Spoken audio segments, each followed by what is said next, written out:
Well, hello there. This is Preacherman Piper, Doc Hatfield, coming to you again. I want to tell you the story about how I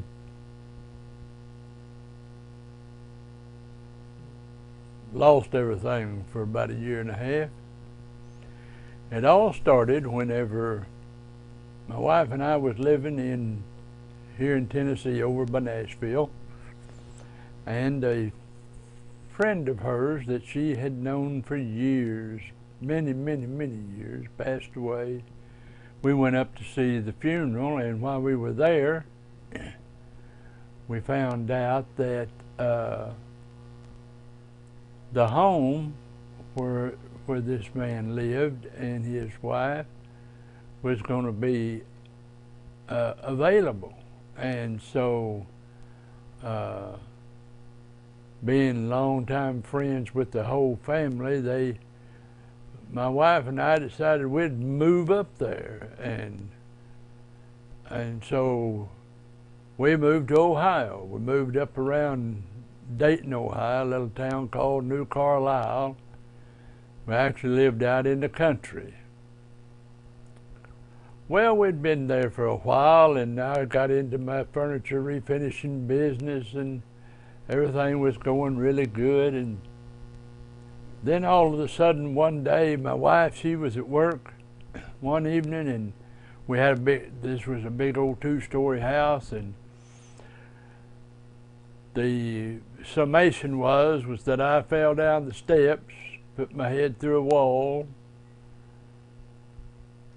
somehow ended up into the room where my desk was and where my piano was, and must have fell and hit my head on the piano and was in the floor when my wife got home. She found out immediately that something was wrong. After going to the doctors and everything, they found out that I had amnesia. They didn't know whether I would ever get my memory back or whether I wouldn't get my memory back. I mean, they thought that I might be a blithering idiot from now on. Of course, some people think I still am, but we're not going to talk about that. So anyway, this was around some kind of time. I don't know if it was around Thanksgiving or what. I can't remember. I should have asked her, but I wasn't thinking about that. But anyway, there was a party that she had to go to, and she called and told them what had happened to me and said, now, I'm going to bring him with me, but said he's not going to know a blessed soul there. And sure enough, I didn't. Well, a week or two after that, I guess it was, I'm not sure, but my wife said that the pastor of the church called and wanted to make sure I was still going to preach on Sunday.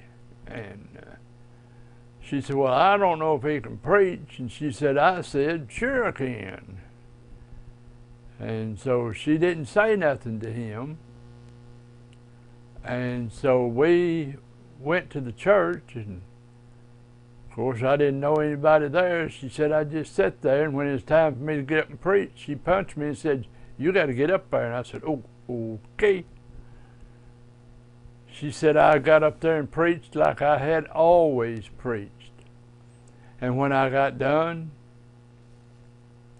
I come down out of there not knowing a blessed soul.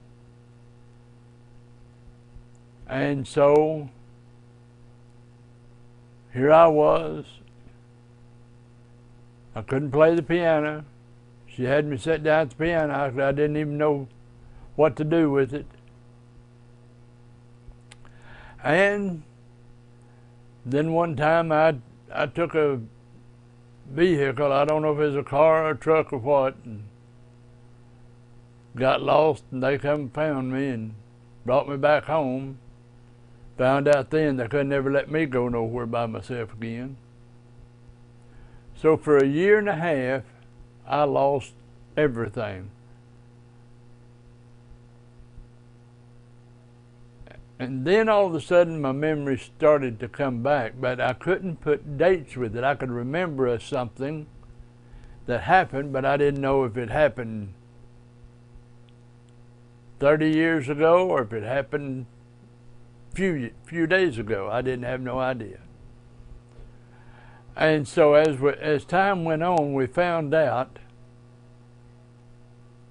as I began to remember things, we found out that even though I could remember some things and not know for sure when it was, but still I could remember them, we found out that I ended up with a short-term memory, and I still have it to this day. That short-term memory means that if I meet you and get to know you, and then I don't see you for 3 or 4 months, hear of you 3 or 4 months, hear about you 3 or 4 months, you're gone from my memory forever. So a lot of the times when we would go somewhere, if it's been a long time since we've been there, on the way there my wife will say, now, the people we're going to go see, her name is this, and his name is this, and their name is this, and so forth, so that I can at least act like I know them. And it's been that way ever since. Now, and a lot of people are astounded that I read my Bible 3 to 4 times a year. Completely through. And I learned that I have to do that in order to keep my Bible fresh, to keep remembering my Bible, because if I didn't, I'd forget it. Also, we have friends that live here about a couple of hours, hour and a half away, whatever. I keep them in my memory purposely so I don't forget them, so when we go see them, I'll know them. And that's the way that it's always been. So whenever I told you in the last video that there was a time I forgot about falling in the drink there off of the ship, that was the time that I forgot it, and of course I forgot everything else. I even forgot who my wife was. And I kind of surmised that we knew each other because the next morning she said she asked me if I knew who she was, and I said, well, I don't know your name, but I think we're kin because there's a picture in there of you and me together. But it was a trying time because my wife had a lot to deal with. To this day, I have no idea what she had to live with. But I do know that eventually everything come back pretty much. And so I went on with life. But sometimes we're thrown a curveball, and we have to learn to live with them. We have to learn to get along with them. We have to learn to deal with them. Now, in all that time, I didn't know that I didn't have any memory, because the doctors told her not to be forcing any memories on me, but to let things come naturally. Well, it took about 1.5 years for it to come naturally. And really it was a couple of years or a little bit longer before I was comfortable knowing who she was, knowing who we were, knowing our lives and all of that. And my piano came back, except for one thing. All of the classical music I knew, I didn't remember. Now, if I get a piece of music, I can play it. But I can't do it by memory. All of the hymns that I knew by memory, I couldn't remember them. I couldn't, to this day, I can't remember them. Now I've come to learn a few of them by heart, but not many. And if I don't play them or hear them or anything for 3 or 4 months, I'll forget those and have to learn them again. And so, my wife has been wanting me to put on here a couple of songs. It Is Well, that I used to do when I would play concerts or play specials.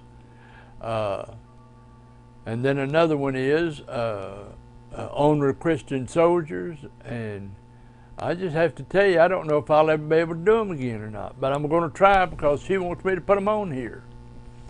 So, you know what they say, happy wife, happy life.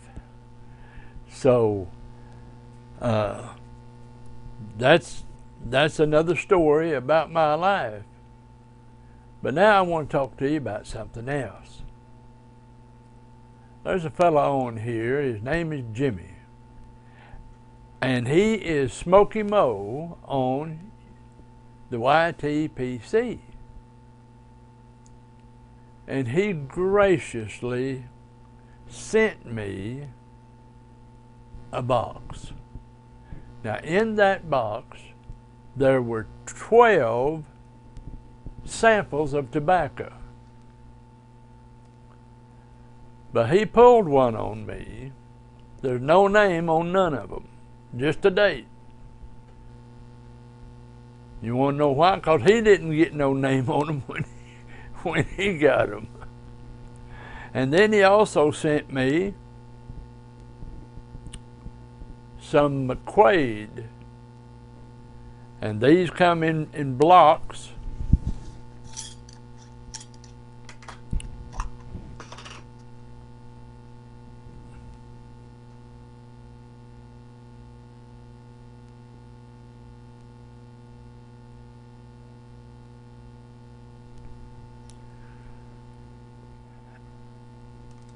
And then he sent me some Salty Dog. Yeah, it's up right. And it's in blocks too, but I got one block cut up and got it rubbed out and everything so I can smoke it. And then he sent me a Dagner pipe. I love these kind of pipes because you can set them down and you don't need a pipe holder. But I got it in the pipe holder. Yeah, I got it in a pipe holder. And then he sent me this. It don't have a name on it. But look at that. Isn't that amazing? Isn't that amazing how that is? That's just beautiful. Just beautiful. And I just love it. So Jimmy, I want to thank you from the bottom of my heart. I don't understand why people send me stuff, but I certainly do appreciate it. It's such a blessing to me. And I pray God's special blessings on you and on yours. So I guess with that, we're going to let this go.